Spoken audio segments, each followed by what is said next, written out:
Modern computers rarely have just one CPU core anymore. Instead, they have multiple cores. This helps them run faster. These cores share resources like memory. However, this sharing creates a challenge: concurrency. Concurrency means multiple cores can access and modify shared data simultaneously. This can lead to data corruption if not managed carefully. For instance, imagine two cores trying to update a shared counter at the same time. The final value of the counter might be incorrect if the updates overlap improperly. This problem necessitates mechanisms to synchronize access to shared resources. We need ways to ensure that only one core can modify shared data at any given time. This is where Spinlocks come into play. They act as traffic signals, ensuring orderly access to shared resources in the world of parallel computing. A spinlock is a type of lock used for concurrency control. It allows only one thread of execution to enter a critical section of code at a time. This critical section typically involves accessing or modifying shared resources. Imagine a spinlock as a revolving door. Only one person can pass through the door at a time. If someone is already inside, others have to wait in line. They spin, wait actively, until the door becomes free. Spinlocks are commonly used in operating system kernels. They are also used in embedded systems and high-performance applications. Their simplicity and low overhead make them suitable for short critical sections. However, spinlocks are not without drawbacks. The busy waiting nature of spinlocks can waste CPU cycles. This is especially true if the critical section is long or if contention for the lock is high. In such cases, other synchronization mechanisms, like mutexes, might be more efficient. At the heart of spinlocks lie atomic operations. These are indivisible operations that are guaranteed to be executed as a single unit. No other thread or core can interrupt them midway. Imagine an atomic operation as a single, unbreakable instruction. It's like flipping a light switch on or off. The operation is either completed entirely or it doesn't happen at all. Atomic operations are crucial for implementing spinlocks because they ensure that the lock acquisition and release operations are indivisible. This prevents race conditions where multiple cores might mistakenly acquire the lock simultaneously. Different CPU architectures provide different sets of atomic instructions. These instructions typically operate on memory locations in a special atomic way. Understanding these instructions is key to understanding how spinlocks work at the hardware level. ARM processors, commonly found in mobile devices and embedded systems, employ a pair of instructions for atomic operations: LDXR, load exclusive, and STXR, store exclusive. LDXR loads a value from memory and tags that memory location as exclusively accessed. If another core tries to access the same location before the corresponding STXR is issued, the STXR will fail. STXR attempts to store a value into a memory location previously loaded by LDXR. It will only succeed if the location hasn't been accessed by another core since the LDXR. This mechanism ensures that the load and store operations are performed atomically. These instructions form the basis of atomic operations on ARM processors. They allow programmers to implement spinlocks and other synchronization primitives efficiently. A deeper dive into LDXR and STXR. Let's delve into how LDXR and STXR work in practice. Imagine two cores, Core 0 and Core 1, both trying to acquire a spinlock. The lock is initially set to 0, indicating it's free. Core 0 executes the following code: LDXR W0 lock. Punch. Load the value of lock exclusively. CMP W0 number 0. Check if the lock is free. MOV U0 number 1. Set the lock to 1. STXR W1 W0 lock. Try to store 1 to lock.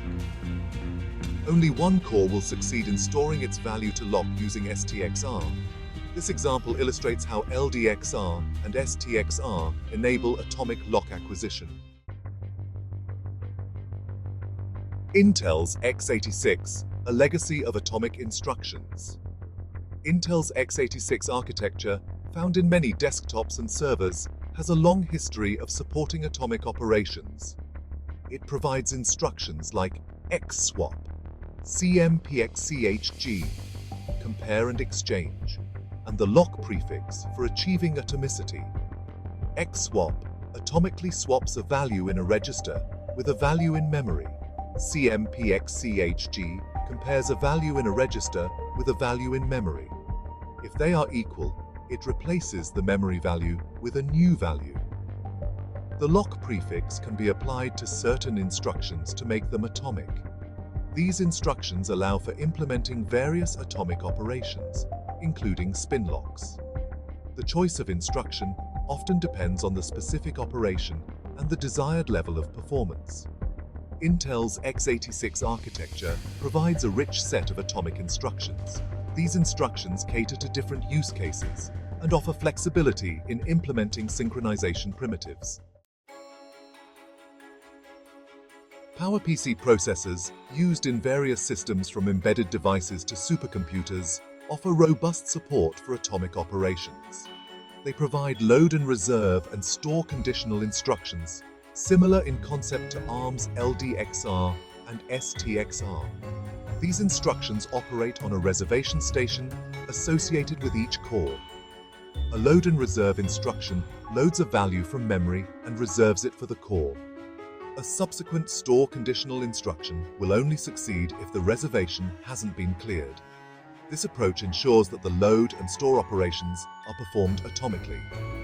PowerPC also offers specialized atomic instructions like fetch and add for specific use cases. The importance of atomic operations and Spinlocks becomes evident when considering race conditions. A race condition occurs when the behavior of a program depends on the unpredictable timing of events, such as the order in which different cores execute instructions. Consider the example of two cores trying to increment a shared counter. If the increment operation is not atomic, it might involve multiple steps: loading the counter value, incrementing it, and storing it back. If both cores load the counter value simultaneously, increment it, and store it back, the final value of the counter might be incorrect. This is because one core's increment operation might be lost due to the overlapping updates. Atomic operations and Spinlocks prevent such race conditions by ensuring that critical sections of code are executed by only one core at a time. This eliminates the possibility of interleaved operations and ensures data consistency. Modern processors employ various performance optimizations, such as instruction reordering and caching. While these optimizations are generally beneficial, they can introduce subtle issues in concurrent programming. Memory barriers, also known as memory fences, are instructions that enforce an ordering of memory operations. They act as fences, preventing instructions from being reordered across them. For instance, a memory barrier can ensure that a write operation to a memory location completes before a subsequent read operation from another core. Memory barriers are crucial for ensuring that changes to shared data made by one core are visible to other cores in a timely and consistent manner. They play a vital role in maintaining data integrity in multi-core systems. Spinlocks and atomic operations are fundamental building blocks for concurrent programming. They provide the necessary mechanisms to synchronize access to shared resources and prevent race conditions in multi-core systems. Understanding how different CPU architectures implement atomic operations is essential for writing efficient and correct concurrent code. From ARM's LDXR and STXR to Intel's x86 instructions and PowerPC's reservation station mechanism, each architecture offers unique approaches to achieving atomicity. As multi-core systems become increasingly prevalent, the importance of understanding and utilizing Spinlocks and atomic operations will only continue to grow.